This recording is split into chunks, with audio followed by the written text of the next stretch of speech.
Cua hấp cái đấy. Cua nước tiền đấy.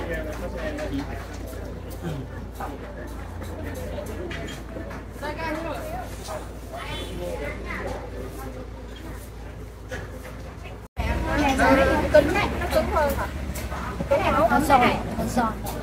Đây là con ốc núi, cua núi. Bát này là bát này, bát nào? Bát nào đây?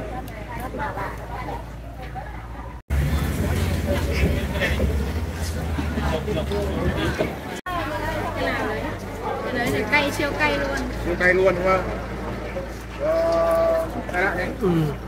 Đây là con ốc núi. Đây là cua núi. cơm lam. Đó, cơm gà này. Đó, một món cơm gà. Mắt kén hạt rổi.